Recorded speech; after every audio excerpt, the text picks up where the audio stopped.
ఈ జెల్ పద్ధతి వాడడం చాలా సులభం రైతులకి. ఎలాగంటే ఇది ఒక ఈ టూత్ పేస్ట్ క్రెమిట్ పీబీడబ్ల్యూ అంటాము. ఇది ఓన్లీ గులాబీ రంగు పురుగు మీద మాత్రమే పనిచేస్తుంది. అయితే ఇది వాడడం చాలా సులభం. కాకపోతే ముఖ్యమైన విషయం ఏంటంటే పురుగు వచ్చాక ఏమీ చేయలేము. పురుగు రాకముందు అంటే పోయిన సంవత్సరం వచ్చింది, అంతకు పోయిన సంవత్సరం వచ్చింది, ఈ సంవత్సరం కూడా డెఫినెట్గా వస్తుంది.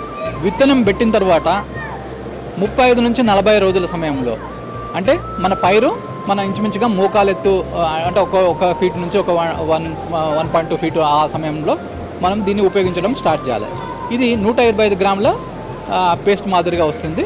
ఇందులో ఒక రకమైనటువంటి జెల్ అంటే ఆడపురుగు ఎటువంటి వాసన వదులుతుందో అట్లాంటి జెల్ మాత్రమే ఇందులో ఉంటుంది. ఎటువంటి క్రిమిసంహారక మందులు ఇందులో ఉండవు.